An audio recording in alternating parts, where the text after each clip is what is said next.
بسم اللہ الرحمن الرحیم محترم ناظرین، رمضان مبارک کا آخری عشرہ بالکل قریب آ چکا ہے اور انشاءاللہ اب ہم آج آخری عشرے کی طرف بڑھ رہے ہیں۔ عزیزان محترم، رمضان مبارک کا پورا مہینہ آپ جانتے ہیں کہ یہ باقی مہینوں کے مقابلے میں اس کی بہت زیادہ اہمیت ہے مسلمان کی زندگی میں، لیکن اس ماہ مبارک کا جو آخری عشرہ ہے یہ باقی دنوں کے مقابلے میں زیادہ اہمیت کا حامل ہے۔ آخری جو عشرہ ہے اس کے اندر دو عبادتیں ہیں، بہت اہم قسم کی عبادتیں ہیں۔ ایک تو لیلۃ القدر کی رات اور اس کا قیام، اور دوسرے نمبر پر جو اعتکاف کی عبادت ہے وہ اس آخری عشرے کے اندر سنت عبادت ہے، اور یہ عبادت بہت زیادہ اہمیت کے حامل ہے۔ یہ جو اعتکاف ہے یہ آج سے نہیں، یعنی صرف اسلام میں نہیں بلکہ پہلے سے جو ہے نا یہ ایک سنت چلی آ رہی ہے انبیاء علیہ السلام کی اور نیک لوگوں کی، کہ وہ جو ہے اس طرح اللہ کے گھر کے اندر بیٹھ کے اعتکاف کرتے تھے۔ قرآن مجید میں اللہ تبارک و تعالیٰ نے اپنے دو جلیل القدر انبیاء حضرت ابراہیم اور ان کے بیٹے حضرت اسماعیل علیہ السلام کو بیت اللہ کی صفائی کا جو حکم دیا تھا، کہ اس کے اندر اللہ تبارک و تعالیٰ فرماتے ہیں ان طہر بیتی للطائفین والعاکفین، کہ آپ دونوں میرے گھر کو پاک کیجئے طواف کرنے والوں کے لیے اور اعتکاف کرنے والوں کے لیے۔ اس کا مطلب یہ ہوا کہ اللہ تبارک و تعالیٰ دو عظیم المرتبت اور دو جلیل انبیاء علیہ السلام کو اپنے گھر بیت اللہ کی صفائی کا حکم دے رہے ہیں، صرف اس لیے کہ لوگ اس کے اندر جو ہے وہ اعتکاف کرے اور لوگ اس کے اندر جو ہے وہ طواف کرے۔ عزیزان مطلب اس سے یہ معلوم ہوا کہ یہ اعتکاف جو ہے یہ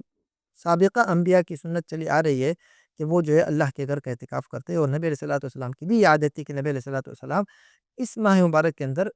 اعتکاف فرماتے تھے۔ حدیث کے اندر آتے ہیں کہ نبی علیہ السلام جب مدینہ تشریف لائے تو اپنے وفات تک نبی علیہ السلام نے ہر سال جو ہے رمضان کے آخری عشرے کے اندر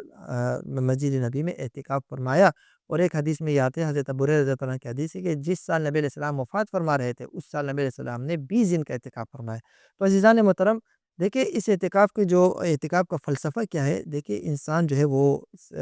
پورا سال جو ہے وہ اپنے زندگی کے دنیاوی زندگی میں مشغول لیتا ہے، اپنے کاروبار میں، اپنے جو ہے بزنس کے اندر، اپنے نوکری کے اندر۔ تو ایک طریقے سے اس کا جو تعلق ہے وہ اللہ سے اور مسجد سے اس کا تعلق ذرا کمزور ہو جاتا ہے۔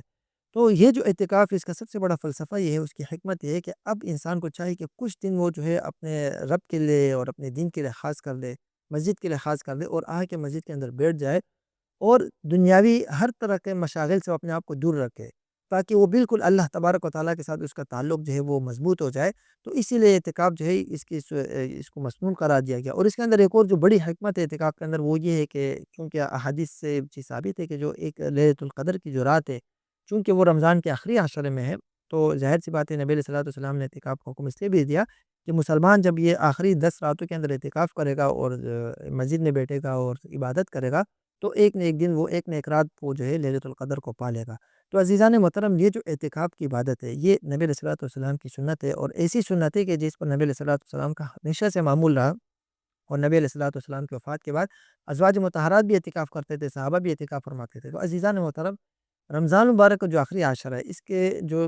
باقی اس میں جو ہم باقی عبادات ادا کرتے ہیں، تو اس کے اندر جو سب سے ایک اہم عبادت ہے وہ اعتکاف کی عبادت ہے۔ لہٰذا بحیثیت مسلمان یہ ہماری ذمہ داری ہے کہ جس قدر ہم سے ممکن ہو سکے ہم آخری 10 راتوں کا اعتکاف کریں، اور اگر آخری 10 راتوں کا اعتکاف ایک شخص نہیں کر سکتا مکمل طور پر، تو کم از کم ایک دن اور ایک رات کا اعتکاف تو وہ لازمی کرے، اور اپنے آپ کو جو ہے آ کر مسجد میں اپنے آپ کو قید کر لے، مسجد میں اپنے آپ کو بند کر لے، وہیں پہ اپنے آپ کو جو ہے نا روکے رکھے مسجد کے اندر، اور یہاں مسجد میں بیٹھ کر وہ اللہ تبارک و تعالیٰ کی عبادت کرے، اللہ تبارک و تعالیٰ سے اپنا تعلق مضبوط کرے، اور کوشش یہ کرے کہ جس قدر ہو سکے زیادہ سے زیادہ ان دنوں میں وہ اعتکاف کرنے کی کوشش کرے، تاکہ ایک تو وہ لیلۃ القدر کی رات کی فضیلت پا سکے، اور دوسرے وہ جو اللہ تبارک و تعالیٰ سے جو اس کا ایک تعلق ہے وہ اس کا مزید مضبوط ہو، کیونکہ ظاہر سی بات ہے جب وہ دنیاوی مشاغل سے، دنیاوی مصروفیات سے، دنیاوی چیزوں سے اپنے آپ کو کچھ دنوں کے لیے دور رکھے گا، تو انشاءاللہ جو اس کا تعلق ہے اپنے رب کے ساتھ وہ انشاءاللہ اس کا لیول بڑھتا جائے گا، وہ تعلق مزید مضبوط ہو جائے گا۔ اسی لیے بحیثیت مسلمان ہمیں یہ جو آخری عشرہ ہے ابھی اس کا استقبال شروع کر لینا چاہیے۔ یہ ہر مسلمان کو یہ نیت اور ارادہ کر لینا چاہیے کہ وہ آخری عشرے کا اعتکاف کرے۔ جو خواتین ہیں انہیں بھی چاہیے کہ وہ اپنے گھروں کے اندر اعتکاف کرے، اور جو اس کے مسائل ہیں وہ علماء سے معلوم کر کے اور پھر اسی کے مطابق گھروں میں بھی اعتکاف کا اہتمام کرے، تاکہ اللہ تبارک و تعالیٰ ہم سب کو عمل کی توفیق عطا فرمائے۔ وآخر دعوانا الحمد للہ رب العالمین۔